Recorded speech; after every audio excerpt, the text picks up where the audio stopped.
It takes more than cursing your flaky VPN from your makeshift home office to be a great... Oh, crap, it went out again. Oh, it's back! To be a great engineer. This is Soft Skills Engineering, episode 230. I'm your host, Dave Smith. I'm your host, Jamison Dance. Soft Skills Engineering is a weekly advice podcast about the softer side of software development, all the non-tech stuff. That was a pretty speedy VPN blip if it didn't drop any audio. No distortion at all. I had a backup recording. Oh, okay. Your backup VPN. Yeah, right. So I've worked from home since before the bad times. Right. And it's nice. One silver lining is that the VPN is now suddenly the CTO's problem too when it goes down. So it's not just suddenly got way better. Amazing. Weird. Yeah. I'm sure that was a coincidence. Yeah, surely. We hadn't been complaining about it for years. I would like to thank our patrons. Thank you so much to the folks who are contributing at the level where we shout them out every single week. Thank you to Oladapo Fade, Kjaren Sveinsson, Ragnar Hardison, Alexander, Microconfig.io, Nick, Travis Sanders, Evgeny Sladkowski, Dennis Bogdanov, Braden Kane, Stephen Armand Lee, John Grant, Luke Bayless, Philip John Basile, the Agile Ventures Charity, Sean, and Vinlock. Thank you so much to those folks. You help make the show possible. You help pay for bandwidth costs, hosting costs, food costs to keep us alive. The podcast snacks. Podcast snacks, yeah. Our startup water. Yeah. Extensively stocked. No, yeah, thank you so much. We really appreciate the support. Everybody who has donated or contributed. It's not a donation because we're not a 50 whatever nonprofit, whatever that is. Obviously, we're not one because we don't even know what that's called. Well, I swear we're legit. We're one of those nonprofit thingies. We're a nonprofit cult. Yeah, our paperwork is the bright, cheery smiles that we wear every day. How can you mistrust that? Your donations are tax deducible. If you support the show by going to softskills.audio and clicking support us on Patreon, then you'll get an invite to our Slack team, which is great and friendly, and they all smell nice. I haven't smelled any of them, but I just know that they do. Like you've never smelled bad. Like you've never smelled anything bad when you're on Slack. Yeah, I think it's one of the unspoken reward tiers in Patreon is like, you just smell good. Yeah. I would like to thank a special listener named Hector who sent us a gift in the mail from Sweden. A wonderful little pair of butter knives that are apparently every house in Sweden has these little butter knives. They are so cool. And I just wanted to say thank you, Hector, for sending those. And if you'd like to send us a weird little item, or not weird, I mean, I'm not saying the butter knives are weird. They're awesome. But, I mean, in the strict definition, they are very unusual. I've never seen a butter knife like this. It's very interesting. Yeah. I'm going to buck the trend and try and use it to cut steak. Yeah. That would be against the culture, so do so at your own risk. Yeah. Just want to say thank you for sending those. And if you'd like to send us some weird little item and have us talk about it on the show, we will happily accept that. Just send us a DM on Twitter or join our Slack community, and you can send us a message there, and we'll give you a mailing address. Yeah, thank you. These are rad. All right, I will read our first question. This is from a listener named Taylor, who asks, is it frowned upon to not want to be promoted and get more responsibility? I want to keep a good work-life balance, but feel that saying so will have my manager think less of me. Have you ever had someone say, we don't have a good work-life balance? I'm just thinking about that phrase. And everybody says their work-life balance is good, but then they slip in little hints to tell you it's bad instead of saying it is not good. Like, yeah, work-life balance is fantastic. We're really intense about shipping. Like, yeah. That means no, it's bad. Yeah. We work hard, but we play hard. Yeah. Okay, that means that you work long hours and then have a second unpaid job where you have to hang out at the bar with your coworkers. Yeah. Even so later. True. I've had the opposite where I've asked someone if they have a good work-life balance and they've just said, no, actually, okay, no, here's what I said. I said, what are some of your favorite things about working here in a job interview? And the person interviewing me says that they really like how little pressure there is to deliver. And, okay. That was like the truest of true work-life balance question answers. We don't really have to do any work ever. It's great. And I'm like, check the work-life balance checkbox. Like, I'll just fill that bubble all the way in. Yeah. But I think there is something here where generally, as you get promoted, the expectation is you are doing more, and often that looks like or is correlated with putting in more hours. There's often higher demands, and it's not necessarily that someone says you have to work more hours. It's just like you have this important thing that more people depend on that has to get done, and turns out that takes more time. Right. I think time is actually a derivative effect. Generally, I think companies don't care how much time you spend. As you move up this promotion ladder. It's just hard to spend less time. Right. Yeah. So my answer to this question is, in other words, can you tell your manager, I don't want to be promoted because I value having more free time, without it having some negative effect on you or make your manager think less of you? I think in some cases, your manager will envy you for taking a stand. Wish I had done that before I became a manager. Yeah, you are brave in a way that they could not be. Yes, exactly. I actually heard, this might be a rumor, but I knew someone who, according to legend in my company, had actually turned down a raise. And he said, I make enough money, and I don't want the attached increase in responsibility that comes with raises implicitly, so no thank you. I can't tell if that person is very smart or very dumb. Well, I can tell you, I worked with this person, and even though it's a legend that what they said, I never heard it from their own mouth, but I can tell you they were very smart. Yeah, it seems like the kind of thing you would do if you really had life priorities figured out and strongly defined. And you also didn't care at all what other people thought about you. Yeah. And that perfectly defines this person. Interesting. He's doing fine, by the way. Is it frowned upon to not want to be promoted and get...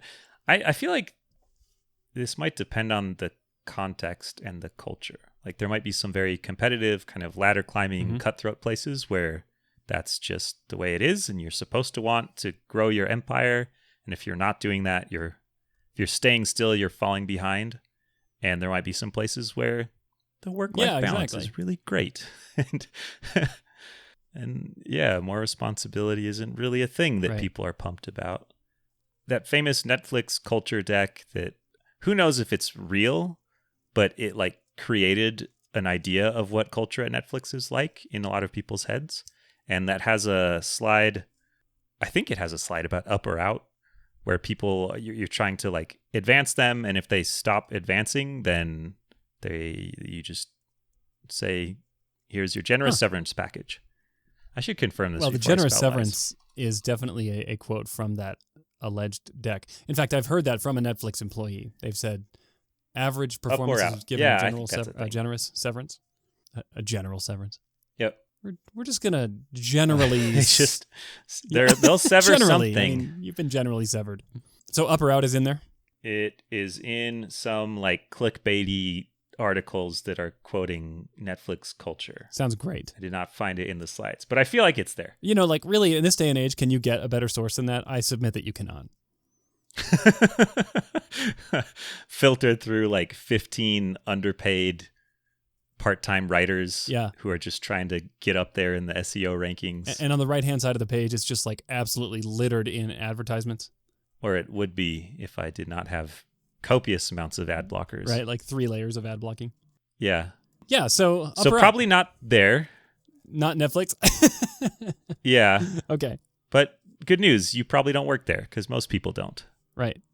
I built a classifier that identifies whether or not you work at Netflix. You can go to a website and just click on it, and it just always says you don't work at Netflix, and it's right 99.9% of the time.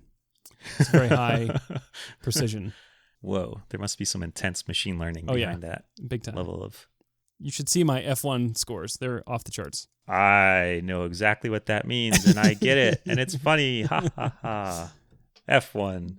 I don't know what that means. That's fine. I've seen this concept called like a terminal level or that's the only thing I've heard it called, where below a certain promotion level, there's this idea that a competent person who has worked here long enough should get to this level. And if they don't, then they probably need to be let go. But once they get there, then it's sort of like opt-in to go above that. Okay. So it might be like, I don't know, senior engineer or regular software engineer or something. But like if you're below that level and you can't get promoted to that level, then they might say, well, you'll never make it, and then give you the firm handshake and the generous severance package. But I would expect there to be less pressure to get promoted at places with that idea. So I lost you just a little bit there, but I understand the idea of the top end where you are no longer expected to grow beyond a certain level, but are you suggesting that at some places there's also like a minimum achievement level? Yeah, I think it's like it's sort of like it's like up or out with a cutoff. Like get above this level or you're out. Got it. And then once you get above this level, it is no longer up or out. So the top level, that level is called terminal level. Yes. And it's not like there's a spectrum there. You're saying that like that terminal level is the bar you have to clear before you can stop growing. Yeah, it's like a career ladder level. It'll have like a title. Like you should get to this title in this amount of time if you kind of are going to be successful here. I do not understand why. I mean, I understand technically why they call it a terminal level. It's because that's the last level that you have to get to. But boy, I really hate that name. It's like, achieve this level or you will be terminated. Yeah. I mean, that's kind of what it is, though. So yeah. I guess it needs some corporate doublespeak wrapped around it. Yeah, exactly. It's an achievement motivator. Right. Yeah. It's the incentivization level. That is what they call the person who stands behind you and cracks the whip. They're the achievement motivator. Yes. So I guess there might be some very explicit signals, but what if there aren't? What if you don't work at Netflix like you don't right. with 99.9% precision, and there's no idea of a terminal level or an expectation of a career ladder that you have to climb? What if, I think the hard case here is where you have a boss or someone higher up in the org who is believes you are capable and wants you to do more. Yes. And you refuse. Because it's one thing to say, like, I just won't go for that thing that I have to explicitly chase after. But it's another thing when someone is saying, well, you take on this extra stuff because I think you can do it and we need help. You're like, nope. Good luck with no, that, I kind of like not having any pressure to deliver. Yeah. I like my work-life balance just the way it is. Yeah. In fact, I'd like to go the other direction. I'd like to have more life and less work in my balance. Yeah, I mean, that is definitely frowned upon. So, I mean, I think in theory, even at companies that claim to have a terminal level, I think in theory, you can go to that point and stop growing. But in practice, when you have someone who sees potential in you and you, like a leader who sees potential in you, and you refuse to engage with that, I do think that that leader will think less of you. If not, like even if at a very semantic level, very pedantically, they will think that you're going to achieve less in terms of the promotion ladder at your company. So, I mean, there's that. So you kind of have to be willing to live with that. But also, I mean, I think that I don't have any evidence of this, but I think that unconsciously people will start trusting you less and giving you less interesting stuff to work on. I mean, really?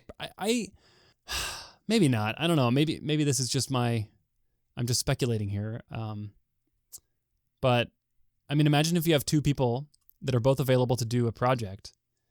And one of them is like, I just really want to grow. I want all the challenges. I want to be, I want to climb that ladder, whatever. And the other one's like, no, just hold me steady here. And your manager has to decide between the two of them, who do you think they're going to give the interesting project to? Yeah. So I've said no to promotions before because I didn't want to manage the team that had someone on it that I didn't want to manage. Oh, wow. And then I said yes later, so it didn't ruin me forever. But I do feel like I was a little clueless going into that. I didn't really consider the ramifications or the potential opportunities or anything. I was just like shying away from pain, I guess. Yeah. I know a few people who have been gently guided towards a management path and resisted enough to say, like, no, I want to be technical. I don't want to do this kind of work. That's not the direction I want to grow in. They didn't say that I don't want more responsibility, though. They just said, like, I don't want to do this kind of thing. I want to grow in other ways. I think that's a very different scenario. Was fine. Yeah, I think that reflected well on them and worked out well for them. Like, that's like saying, I want you to do a different job at the same level of responsibility. Exactly. And they're like, no, I like this. I want to do this job. Yeah, I don't think I've seen someone just, like, say no flat out to Yeah. a promotion or like to important tasks that would be kind of moving you closer towards promotion. Right. Yeah, I've only seen it the one time.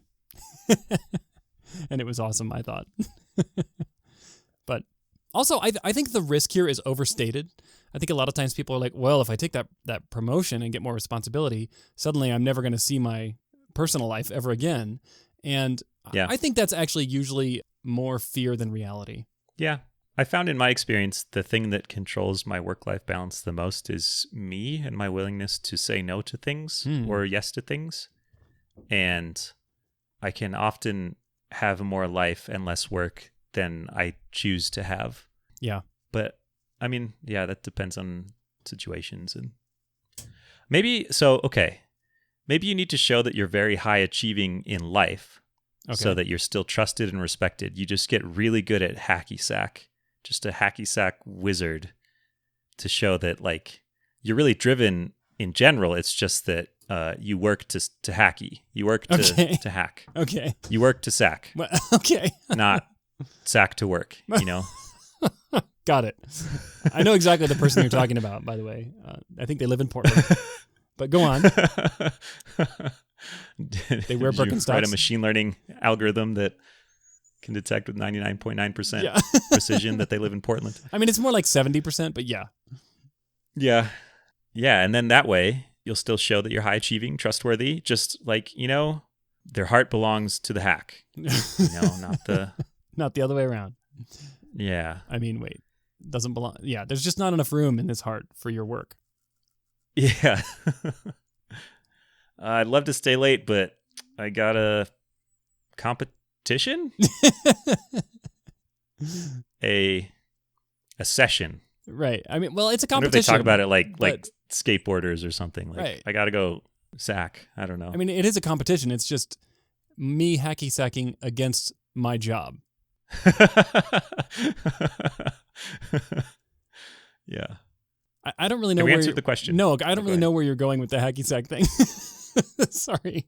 Oh, well, I'm there already. So if you didn't, there's nothing else left. There's no other reveal. If it didn't make sense, there's no more sense to make. I was on the edge of my seat, just waiting for it. Well, is this some kind of new maybe performance next art? episode I'll finish it. Okay. It's like I'll just leave the chord unresolved forever, and then it drives you nuts. I like that. That's going to be good listener retention metrics. Yeah. Yep. We need more long-term story arcs in our show. Yeah. 45 episodes ago. Yeah. I'm not smart enough to do that. Yeah, me neither. Do you want to read our next question? Sure. Okay, this one comes from an anonymous listener who says, "Hi, Dave and Jamison. Love your show. The time has come to quit my job, and I am wondering if I should keep a copy of the scripts I wrote for the project."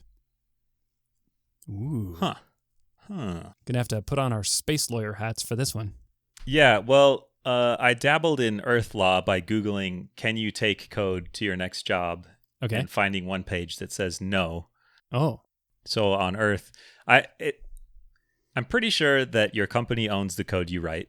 That's in a thing that I probably signed when I took my job. Yeah. Without reading closely enough.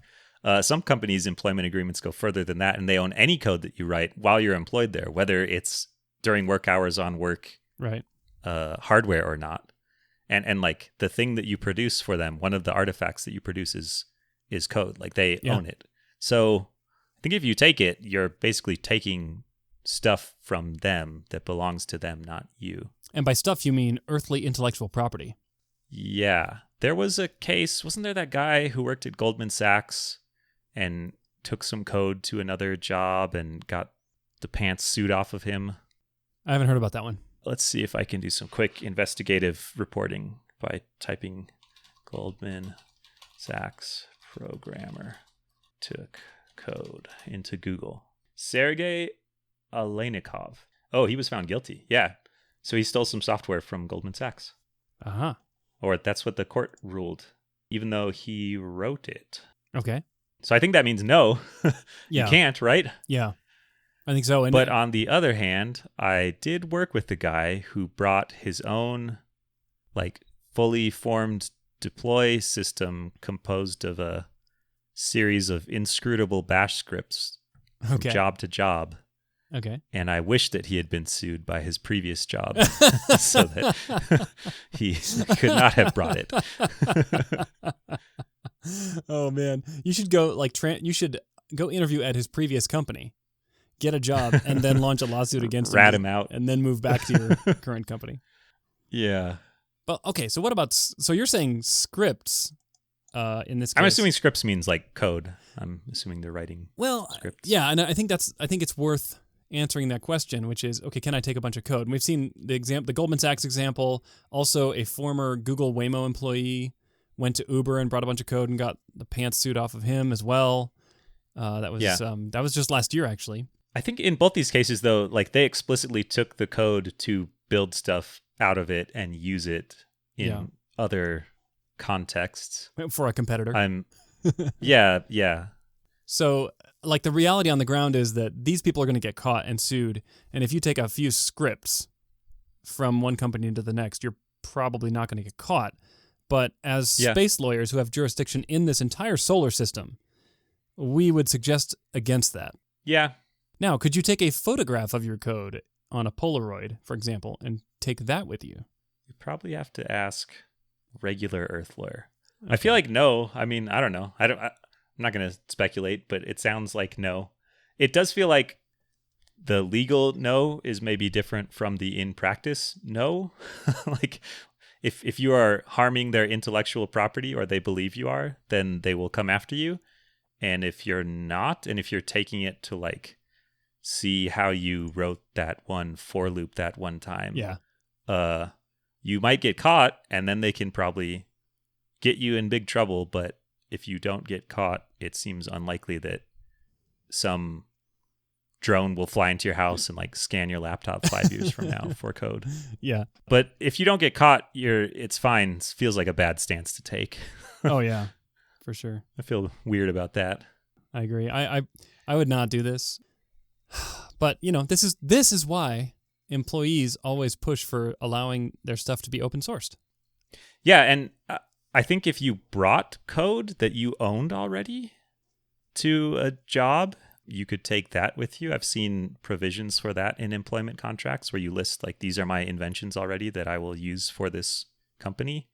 These are inventions that I have already stolen from another company and brought to a new company, which approved of them, and now you can have them without stealing. Yeah. And then just write like double jeopardy in big red letters at the bottom. Nice. Try and convince them that somehow applies. Right. Yeah, sometimes like contractors will do something like that too, where sometimes contractors do work for hire where you pay them money and the thing that they produce is code for you. But sometimes you're paying them to like solve problems and they can use their own suite of tools to do that. Yeah. I'll tell you ways in which I have taken code, as long as everybody listening promises not to sue me or put me in jail. Okay. Like I'll take notes about, I don't know, here's this random like awk said sort pipe monstrosity I pieced together to get like the middle 14 lines of this one log file. Okay. I'll like keep stuff like that around in notes. Okay. So that I can remember it. I don't take like whole systems, but just like little snippets of things I use to manipulate computer stuff. I write that down somewhere usually. So I'm going to go with the same approach I proposed earlier, the open source approach, and say, this is why you should blog about these things. Ah. Put it in a blog and suddenly it's, I mean, that's probably also a problem, but but I mean, if you get your company to approve the blogs, officer, it's right here on WordPress. Yeah. Oh, my mistake. Carry on. The Medium immunity clause, where anything written on medium.com is public domain. Protected, yeah. Yeah, exactly. So, I mean, however, having said that, if all you're interested in is little snippets and collections of tools and one-liners and stuff like that, then I actually think it might make sense to blog those with the permission of your company. If you want to be completely above board, your company might have like a blog approval process, and you can put them in there, and if they approve it, then there you go. Yeah, there might be something to like, I believe that you should be learning durable skills at your job as in addition to kind of job specific things. And there might be some kind of patterns that you can learn or write down that aren't the individual lines of code, but like, here's how I generally solve this kind of problem or something. That feels pretty useful and pretty unobjectionable to me. Yeah. Also, I got to tell you, Jamison, you and I have both been through quite a few jobs in our day. I think I'm up to 5 or 6, which I think some people would be like, oh, 5 or 6, child's play. But still, 5 or 6 jobs. I mean, I've invested significant time into many of these companies. And I've often thought, oh, I'm so scared of leaving all this code behind without being able to at least reference it. But the reality is, once you start the new job, once I'm on the new job, I've never thought back or thought, oh, I really want to get my hands on that code. It just never comes up for me. And I take that as a sign that software engineering tends to be more about conceptual learning so that you can produce new code. And if you forgot the exact syntax, you've learned how to learn that or how to find it.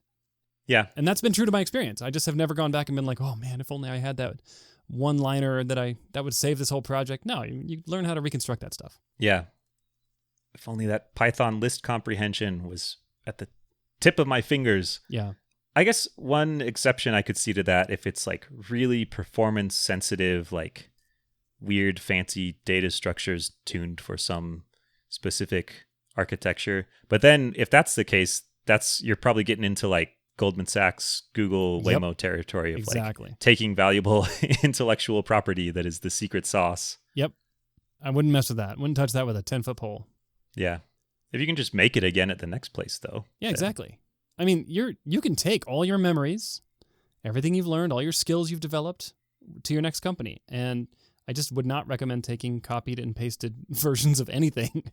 I want to take like Jamison's greatest hits of comments that he wrote that made him laugh. Okay.